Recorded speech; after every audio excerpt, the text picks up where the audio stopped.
কোন গুনাহে আল্লাহ বান্দার দিক থেকে মুখ ফিরিয়ে নেন। এই বিষয়ে প্রসিদ্ধ একটা হাদিস আছে, নবী সাল্লাল্লাহু আলাইহি ওয়াসাল্লাম বলেছেন, 3 ব্যক্তি এমন আছেন যাদের সাথে কিয়ামতের দিন আল্লাহ কথা বলবেন না, তাদেরকে আল্লাহ তাআলা পবিত্র করবেন না।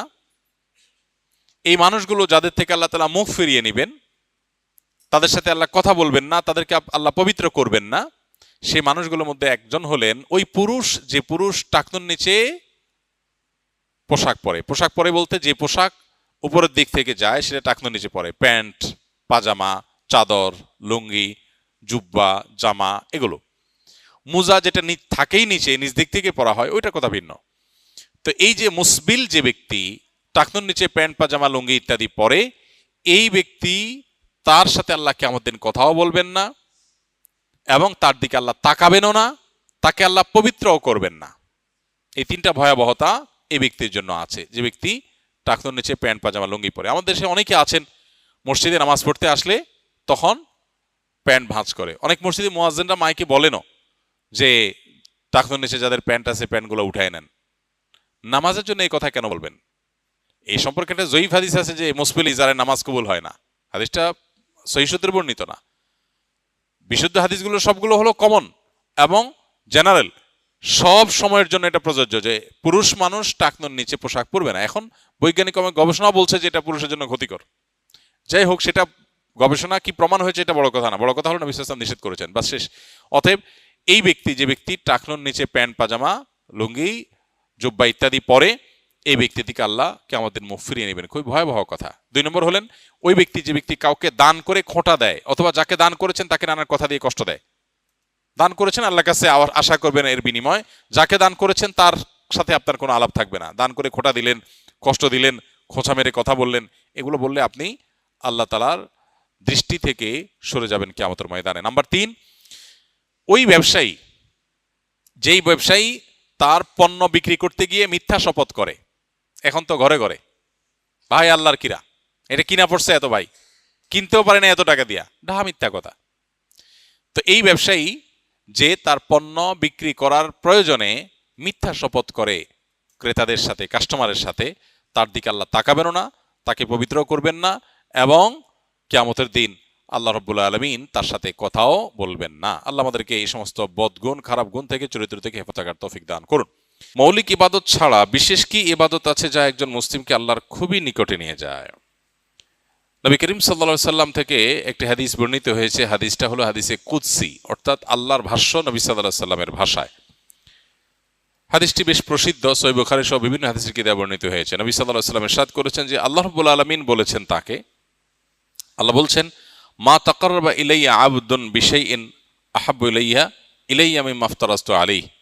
অর্থাৎ আল্লাহ বলছেন যে বান্দার প্রতি আমি যে আমলগুলোকে ফরজ করে দিয়েছি, যেমন 5 ওয়াক্ত নামাজ পড়া ফরজ, পর্দার বিধান মেনে চলা ফরজ, হালাল উপার্জন করা ফরজ, ফরজ যে কাজগুলো আল্লাহ বলছেন যে তিনি যেগুলো বান্দার উপর অপরিহার্য করে দিয়েছেন, এইগুলোর মাধ্যমে বান্দা আল্লাহর নৈকট্য লাভ করে।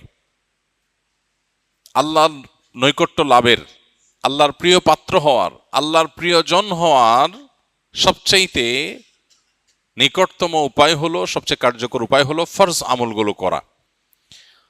হাদিসের শেষ অংশে এসে বলেছেন, ওমা ইয়াজালু আবদি ইয়াতাকাররাবু ইলাইয়া বিন নওয়াফিল।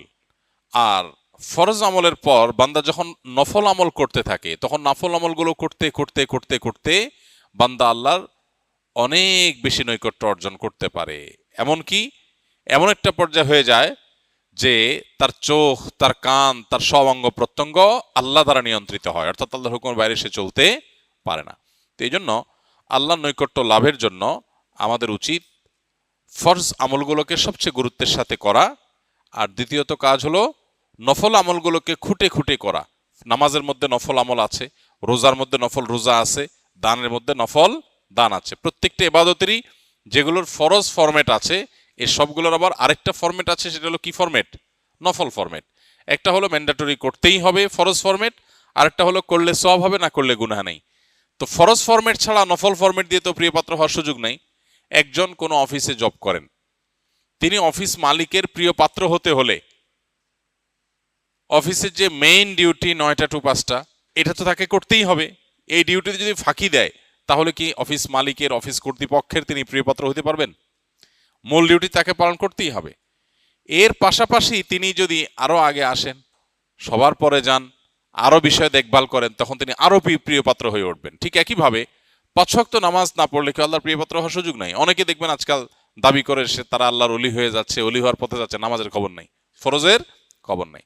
তো ফরজগুলো ঠিক রাখলেন, এর পাশাপাশি আপনি সাধ্য অনুযায়ী তাহাজ্জুদ, তারপর সালাতুল ইশরাক, সালাতুদ দুহা, মসজিদে ঢুকার নামাজ, ওজুর নামাজ, এগুলো পড়লেন, তখন আল্লাহর আরো প্রিয়পাত্র হলেন। দানের ক্ষেত্রে যাকাত বছরে একবার, এটা আপনার সম্পদের উপর অপরিহার্য।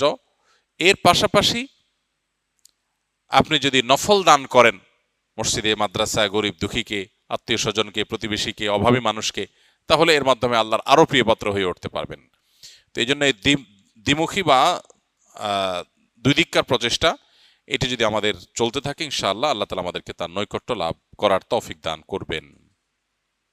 আমরা অনেক সময় হতাশ হয়ে যাই, আমাদের ইসলাহ খুব জরুরি হয়ে পড়ে, কিন্তু আমরা এমন আলেম বা পথ পাই না। আমাদের ইসলাহের বিষয়টা আমরা কিভাবে পেতে পারি? ভাই, আত্মশুদ্ধি বা নিজের সংশোধনের জন্য আল্লাহ নেককার বান্দা, ভালো মানুষ, মুত্তাকি পরহেজগার মানুষদের সোহবত, সাহচর্য, সান্নিধ্য, এর কোনো বিকল্প নেই। অতএব এই জায়গাটা আমাদের যেতে হবে। যেমন প্রশ্নে লিখেছেন যে ভালো মানুষ খুঁজে পান না, এটা কোনো কোনো ক্ষেত্রে শয়তানের ধোঁকা।